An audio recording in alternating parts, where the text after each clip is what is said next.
Guarantee for Roskar and Ajivika Mission Grameen bill 2025 നമ്മുടെ രാജ്യത്തിൻ്റെ സാമ്പത്തിക യാഥാർത്ഥ്യങ്ങളെയും ധനകാര്യ പരിമിതികളെയും പൂർണ്ണമായി അവഗണിക്കുന്ന ഒരു അപകടകരമായ നീക്കമാണ് ഈ മാറ്റം.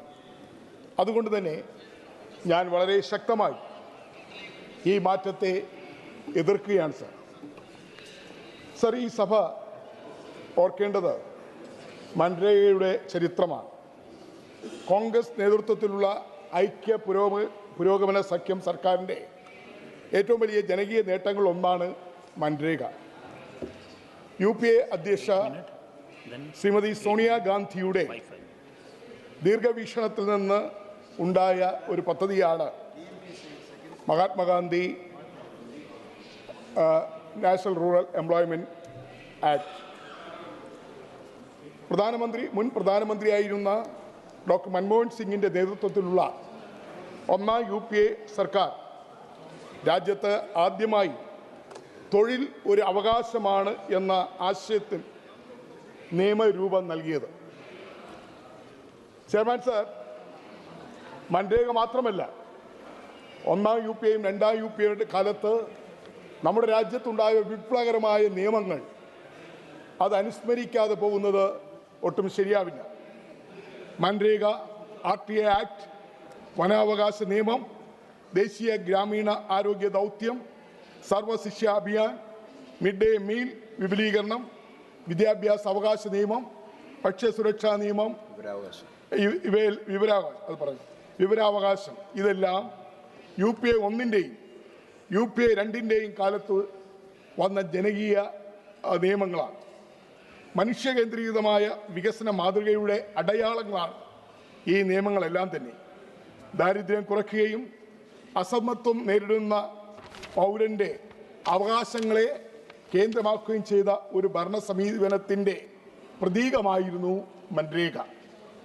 ചെയർമാൻ സാർ, ഞാൻ പ്രതിദാനം ചെയ്യുന്ന സംസ്ഥാന കേരളത്തിൽ മൻരേഗ ഒരു സാധാരണ സർക്കാർ പദ്ധതിയല്ല. ഗ്രാമീണ സമ്പദ് വ്യവസ്ഥയുടെ ധനകാര്യ ജീവരേഖയാണ് മൻരേഗ. കേരള സംസ്ഥാനത്ത് 40 ലക്ഷത്തിലെയും കുടുംബങ്ങൾ രജിസ്റ്റർ ചെയ്തിട്ടുണ്ട്. പ്രതിവർഷം 10 മുതൽ 12 ലക്ഷം കുടുംബങ്ങൾ സജീവമായി തൊഴിൽ നേടുന്നുവെന്നും ഔദ്യോഗിക കണക്കുകൾ സൂചിപ്പിക്കുകയാണ്. 2024-25 സാമ്പത്തിക വർഷത്തിൽ മാത്രം കേരളത്തിൽ 5.5 കോടിയിലധികം തൊഴിൽ ദിനങ്ങൾ മൻരേഗ വഴി സൃഷ്ടിക്കപ്പെട്ടു. ഇതിൻ്റെ വേതന ചെലവ് ഏകദേശം 1600 മുതൽ 1800 കോടി രൂപ വരെയാണ്. ഈ പണം നേരിട്ട് ഗ്രാമീണ വിപണികളിലേക്കാണ് പോകുന്നത്. ചെറിയ കടകൾ, കച്ചവടങ്ങൾ, കൃഷി ഇൻപുട്ട് വിപണികൾ, സേവന മേഖലകൾ, ഇവയെല്ലാം മൻരേഗ വേതനത്തിൻ്റെ മൾട്ടിപ്ലയർ ഇഫക്റ്റ് കേരളത്തിൻ്റെ ഗ്രാമീണ സമ്പദ് വ്യവസ്ഥയെ നിലനിർത്തുന്നതിൽ നിർണായകമായ പങ്കുവഹിക്കുന്നു. ചെയർമാൻ സാർ, മൻരേഗയുടെ ആത്മാവ് വ്യക്തമാണ്. അവിദഗ്ധ തൊഴിലാളികളുടെ വേതന ചെലവ് 100% കേന്ദ്ര സർക്കാർ വഹിക്കുകയായിരുന്നു. എന്നാൽ NDA നേതൃത്വത്തിലുള്ള ഗവൺമെൻറ് ഈ ബില്ലിലൂടെ 100% എന്നത് 60-40 90-10 വെട്ടിക്കുറച്ചിരിക്കുകയാണ്. ഈ ധനവിനിമയ മാതൃക സംസ്ഥാനങ്ങളുടെ മേൽ അടിച്ചേൽപ്പിക്കുകയാണ് ചെയ്തിരിക്കുന്നത്. കേരളം പോലെ സാമ്പത്തികമായി വലിയ പ്രതിസന്ധി നേരിടുന്ന സംസ്ഥാനങ്ങൾക്ക് ഇത് ഗുരുതരമായ ധനകാര്യ ആഘാതമാണ്. ഇതിനകം തന്നെ കേന്ദ്ര സർക്കാർ ഫണ്ട് വഹിക്കുന്ന സാഹചര്യത്തിൽ കേരളത്തിലും മറ്റ് സംസ്ഥാനങ്ങളിലും കോടിക്കണക്കിന് രൂപയുടെ വേതന കുടിശ്ശിക നിലനിൽക്കുകയാണ്.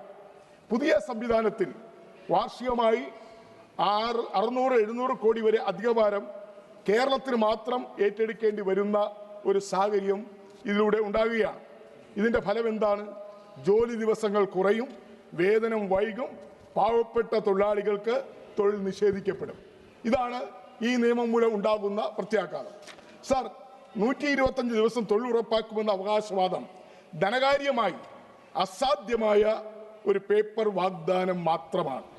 കാരണം ഇത് ഇനി ആവശ്യാനുസൃതമല്ല, ബഡ്ജറ്റ് നിയന്ത്രിതമാണ്. ആവശ്യകത കൂടുതലുള്ള കേരളം പോലുള്ള സംസ്ഥാനങ്ങൾ ഇതിലൂടെ ശിക്ഷിക്കപ്പെടുകയാണ് ചെയ്യുന്നത് എന്നുള്ളതാണ് വസ്തുത. മിസ്റ്റർ ചെയർമാൻ സാർ, കൃഷിക്കാലത്ത് 60 ദിവസം തൊഴിൽ നിർത്തിവയ്ക്കുക എന്നുള്ളവ്യവസ്ഥ ഈ ബില്ലിലുണ്ട്. കേരളത്തിന്റെ സാമൂഹ്യ ഘടനയ്ക്ക് എതിരായ ഒരു ആക്രമണമാണിത്. കേരളത്തിലെ മൻരേഗ തൊഴിലാളികൾ ഏകദേശം 90% സ്ത്രീകളാണ്. ഇവരിൽ ഭൂരിഭാഗവും കുടുംബത്തിന്റെ ഏക സ്ഥിര വരുമാന സ്രോതസ്സാണ് മൻരേഗ. 60 ദിവസത്തെ തൊഴിൽ നഷ്ടം അർത്ഥമാക്കുന്നത് ഒരു കുടുംബത്തിന് 15,000 മുതൽ 18,000 വരെ നേരിട്ടുള്ള വരുമാന നഷ്ടമാണ്. ഇത് കടബാധ്യതയും ദാരിദ്ര്യവും വർദ്ധിപ്പിക്കും. വേതനം ആഴ്ചതോറും നൽകുമെന്ന് സർക്കാർ പറയുന്നു. എന്നാൽ കേന്ദ്ര സർക്കാർ സമയബന്ധിതമായി ഫണ്ട് അനുവദിക്കാതെ ഇത് നടപ്പാക്കാൻ കഴിയില്ല. കേരളത്തിൽ തന്നെ പലപ്പോഴും 100 കോടിയോളം വേതന കുടിശ്ശിക ഉണ്ടായിട്ടുണ്ട്. നിയമപ്രകാരം നൽകേണ്ട വേതനം പോലും വൈകിയാണ് കേന്ദ്ര ഗവൺമെന്റ് നൽകിക്കൊണ്ടിരിക്കുന്നത്. ഇത് ഭരണഘടനാപരമായ അവകാശങ്ങളുടെ നഗ്നമായ ലംഘനമാണ്. സർ, പട്ടികജാതി പട്ടികവർഗ വിഭാഗങ്ങളുടെ മാഗ്ന കാർട്ടയാണ് ദേശീയ ഗ്രാമീണ തൊഴിലുറപ്പ് പദ്ധതി. ഈ ദേശീയ ഗ്രാമീണ തൊഴിലുറപ്പ് പദ്ധതി വന്നതിന് ശേഷമാണ് ഇന്ത്യ രാജ്യത്തെ പട്ടികജാതി പട്ടികവർഗക്കാരുടെ പട്ടിണിയും ദാരിദ്ര്യവും ഒരു പരിധിവരെ മാറിക്കിട്ടിയത് എന്ന വസ്തുത ഞാൻ ഈ സഭയിൽ അറിയിക്കാൻ ആഗ്രഹിക്കുകയാണ്. ഇന്ന് പട്ടികജാതി പട്ടികവർഗ വിഭാഗങ്ങൾ ആഹാരം കഴിച്ച് പട്ടിണിയില്ലാതെ അവർ ജീവിക്കുന്നുവെങ്കിൽ അതിന് അവർക്ക് പ്രേരകമായിരിക്കുന്നത് മൻരേഗയാണ് എന്ന് ഞാൻ പറയാൻ ആഗ്രഹിക്കുകയാണ്. ശ്രീമതി സോണിയാഗാന്ധിയെയും മൻമോഹൻ സിംഗ് ഗവൺമെന്റിനെയും ഞാൻ ഈ അവസരത്തിൽ നന്ദിയോടെ ഒരിക്കൽ കൂടി ഓർക്കുകയാണ്. എന്തുകൊണ്ടെന്നാൽ ലക്ഷോപലക്ഷമല്ല കോടിക്കണക്കിന് വരുന്ന പട്ടികജാതി പട്ടികവർഗ വിഭാഗങ്ങൾക്ക് ആഹാരം കഴിച്ച് ജീവിക്കാനുള്ള ഒരു മാർഗം ഈ മൻരേഗയിലൂടെ കോൺഗ്രസ് ഗവൺമെന്റ് ഉണ്ടാക്കി എന്നുള്ളതാണ്. സർ, മഹാത്മാഗാന്ധിയുടെ പേര് ഈ നിയമത്തിൽ നീക്കം ചെയ്യുന്നത് ഒരു ഭരണഘടനാപരമായ മാറ്റമല്ല, ഒരു ആശയപരമായ ആക്രമണമാണ്. തൊഴിൽ ദാനമല്ല, അവകാശമാണ് എന്ന ഗാന്ധിയൻ തത്വത്തെയാണ് NDA ഗവൺമെന്റ് ഇല്ലാതാക്കാൻ ശ്രമിക്കുന്നത്. സർ, ഇത് മൻരേഗയെ പൂർണ്ണമായും സ്ക്രാപ്പ് ചെയ്യാനുള്ള ആദ്യപടിയാണ്. സർ, ഈ സഭയിൽ മൻരേഗ തൊഴിലാളികൾ നേരിടുന്ന പ്രശ്നങ്ങൾ ഞാൻ അങ്ങയുടെ സഭയുടെ ശ്രദ്ധയിൽ കൊണ്ടുവരാൻ ആഗ്രഹിക്കുകയാണ്. My concluding part, sir. Sir, MNREGA പ്രാബല്യത്തിൽ വന്നിട്ട് വർഷങ്ങൾ കഴിഞ്ഞു.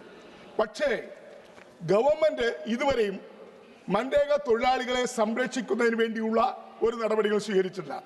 ESI പ്രാബല്യത്തിൽ വരുത്തിയിട്ടുള്ള മൻരേഗ തൊഴിലാളികളെ ESIയുടെ പരിധിയിൽ കൊണ്ടുവരണമെന്നുള്ള ആവശ്യം എത്രയോ കാലമായി ഉന്നയിക്കുന്നു.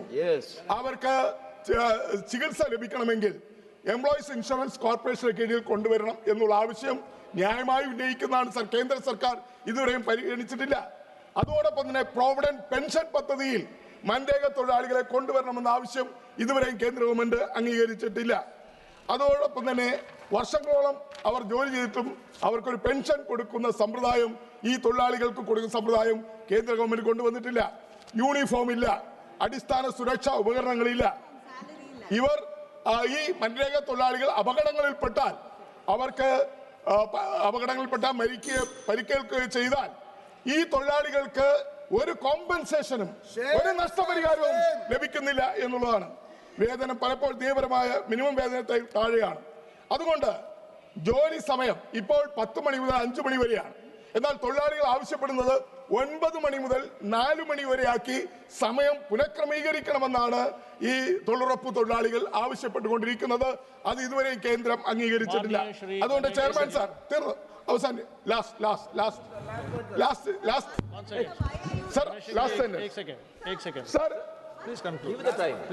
ഈ സഭ, ബഹുമാനപ്പെട്ട ഈ സഭ ഈ ബിൽ ഇപ്പോഴത്തെ രീതിയിൽ അംഗീകരിക്കാൻ പാടില്ല. മൻരേഗയെ ദുർബലപ്പെടുത്തുകയല്ല, ധനകാര്യമായും സാമൂഹ്യമായും ശക്തിപ്പെടുത്തുകയാണ് വേണ്ടത്. അതുകൊണ്ട് ഞങ്ങളുടെ ആവശ്യങ്ങൾ വ്യക്തമാണ്. അതായത് ഈ വിദഗ്ധ തൊഴിലാളികളുടെ വേതന ചെലവ് പൂർണ്ണമായും കേന്ദ്രം വഹിക്കണം, ആവശ്യാനുസൃതമായ തൊഴിൽ ഉറപ്പാക്കണം, അതുപോലെ തന്നെ സമയബന്ധിതമായ വേതനവും നിയമപരമായ നഷ്ടപരിഹാരവും നൽകണം. ESI, EPF തുടങ്ങിയ സാമൂഹ്യ സുരക്ഷാ പദ്ധതികൾ തൊഴിലാളികൾ ഉൾപ്പെടുത്തണം. ഈ ആവശ്യങ്ങളാണ് എനിക്ക് ഈ നിയമത്തിന്റെ ചർച്ചയിൽ പങ്കെടുക്കുമ്പോൾ, ഈ ബില്ലിന്റെ ചർച്ചയിൽ പങ്കെടുക്കുമ്പോൾ ഉന്നയിക്കാനുള്ളത്. ബഹുമാനപ്പെട്ട आप बोलिएगा प्लीज.